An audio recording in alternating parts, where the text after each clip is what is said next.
여기서 제가 약간 위험한 발언을 하겠습니다. 80년대, 90년대 그리고 21세기까지 통틀어서 저한테 여태까지 잉글랜드 미드필더들 가운데 가장 인상적인 선수 누구예요? 한 명 꼽아주세요. 그러면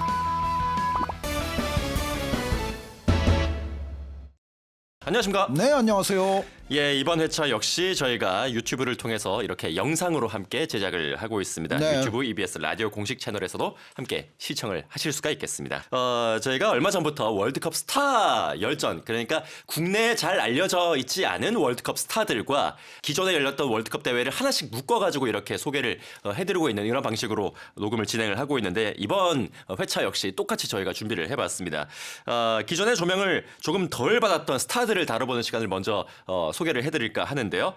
다시 말씀을 드리자면 국적이라든지 자신이 소속이 돼 있던 팀의 최종 순위라든지 소속 클럽이라든지 아니면 당대에 조금 더 유명한 선수가 있었기 때문에 그 그림자에 약간 좀 묻혀 있었다든지 뭐 이런저런 이유들로 인해서 특히 국내에서 좀 네임밸류가 떨어지지만 그래도 우리가 기억을 해야 되는 그런 월드컵 스타들에 대해서 이야기를 해볼까 합니다. 네, 그런데 정말 이게 요즘 시기에 들어서 약간 좀 덜 인구에 회자된다는 정도지 당대에는 다 최고 레벨의 선수들입니다. 네. 그러니까 이 선수들, 저희가 말씀드리는 선수들이 지난 편에도 그랬지만 안 유명한 선수는 전혀 아니고 모두가 다 유명한 선수들이고, 그리고 우리나라 지금 축구 매니아 분들도 수준 높으신 지식을 가지신 분들이 또 많아서 그런 분들께는 상당히 또 익숙할 수도 있어요. 그런데 보편적으로 봤을 때는 요즘 시대에 대한민국에서는 그래도 조금 언급이 덜 되는, 하지만 우리가 분명히 조명해야 될 값어치가 아주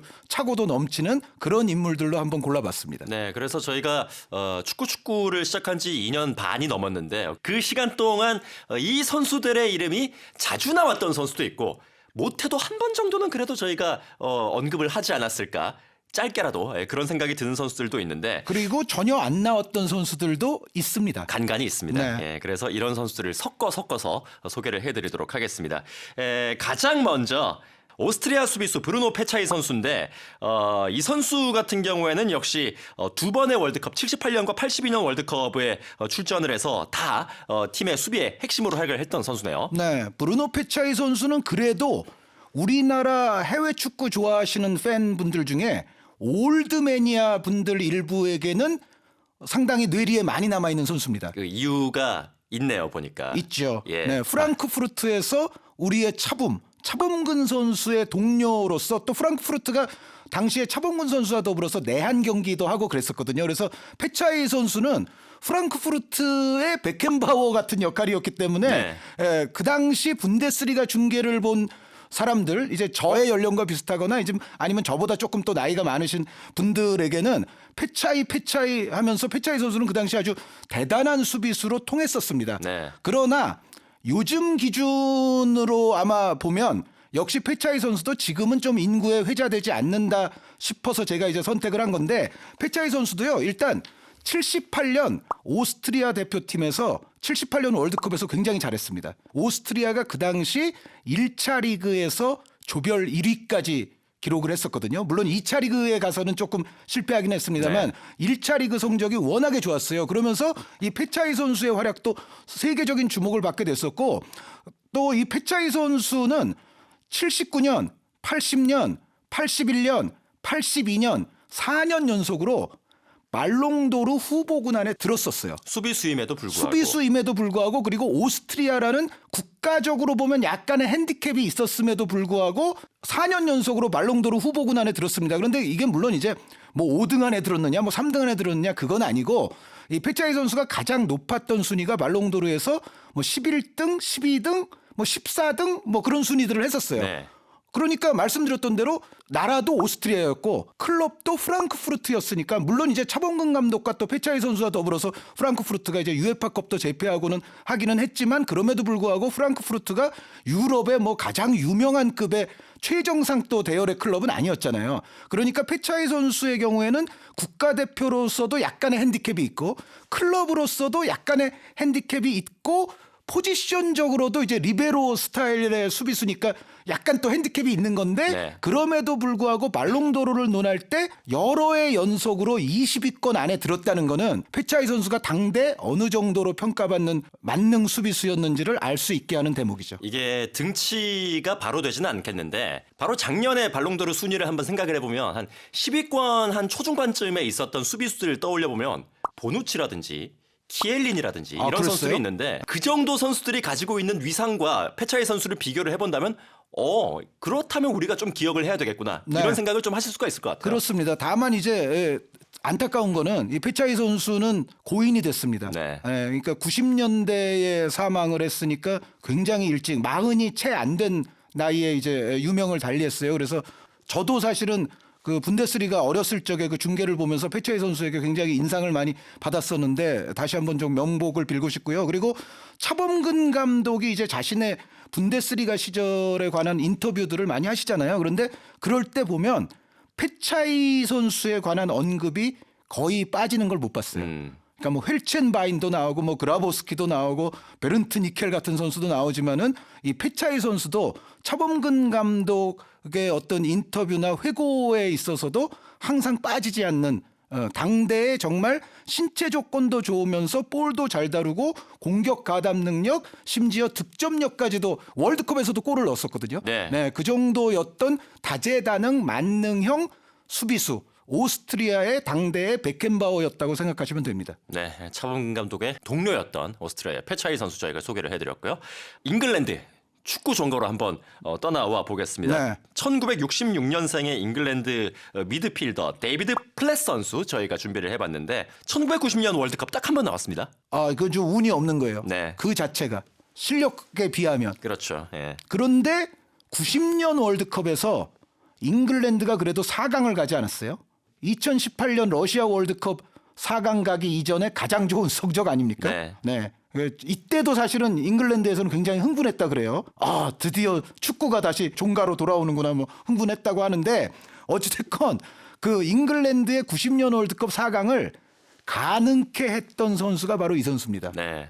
혹시 잉글랜드와 벨기에의 16강전 하이라이트 혹시 보신 적 있어요? 기억이 가물가물한데요. 그 경기는 연장전 마지막 한 5분만 보시면 돼요. 네. 거의 120분이 다 됐을 때 하프라인에서 약간 좀 떨어진 벨기에 진영 들어와서 이제 프리킥을 차는데 그거를 데이빗 플랫 선수가 돌면서 터닝 발리로 그 당시 세계 최정상 대열의 골키퍼였던 미셸 프레돔 골키퍼를 뚫습니다. 그러면서 잉글랜드가 이제 8강에 오르게 돼요. 그런데 이 데이빗 플랫 선수가 그 당시에 이제 주전 원래 미드필더로 꼽혔던 선수는 아니고요. 브라이언 롭슨 선수가 이제 미드필드의 캡틴 아닙니까? 그런데 이 브라이언 롭슨 선수가 월드컵과는 악연이 있어요. 86년 그 마라도나에게 잉글랜드가 패퇴했을 때도 대회 도중에 부상당해가지고 이제 뛰지도 못했거든요. 근데 이 90년 월드컵 때도 조별리그 단계에서 중간에 부상을 입어서 토너먼트나 이때로 들어오면 이제 브라이언 롭슨은 없어요. 그래서 브라이언 롭슨의 자리를 어떻게 보면 이제 어떤 선수로 메울까? 근데 결국에는 이 벨기에전에 이 아주 절묘한 막판골이 들어간 다음부터는 데이빗 플랫이 완전히 이제 찜하거든요. 그 위치를. 네. 그러면서 요 골을 시작으로 그 90년 월드컵에서 3골을 넣었는데 나중에 이제 그 3, 4위전 골은 뭐 중요성이 조금 덜할지 모르지만 이 플랫 선수의 2골은 정말 중요한 골들이죠. 카메룬전에서도 또 골이 터지지 않습니까? 네. 그래서 플랫 선수가 정말 잉글랜드가 그 당시 4강까지 가는데 아주 혁혁한 공을 세웠는데 여기서 제가 약간 위험한 발언을 하겠습니다. 80년대, 90년대 그리고 21세기까지 통틀어서 저한테 여태까지 잉글랜드 미드필더들 가운데 가장 인상적인 선수 누구예요? 한 명 꼽아주세요. 그러면 데이비드 플랫이에요. 근데 인상적이라는 그 표현 자체에 많은 것이 들어있기 때문에 이건 다분히 주관적인 판단인 거죠. 일부 이제 영국 쪽의 컬럼들을 보면은요 이런 표제들이 있습니다. Most complete midfielder. 가장 완벽한 잉글랜드에. 그게 이렇게 제가 말씀드릴게요. 램파드 선수나 제라드 선수가 잉글랜드 국가대표에서 몇 골 넣었는지를 한번 조사해 보세요.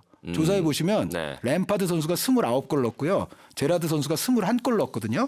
그런데 이 두 선수는 다 센츄리 클럽이 넘어요. 그러니까 100회 이상 다 뛰고서 제라드 선수는 아마 110회 이상 뛰었을 거고 그 정도 뛰어서 램파드가 29골, 제라드가 21골 넣었거든요. 기회가 많았다. 예. 데이비드 플랫은요.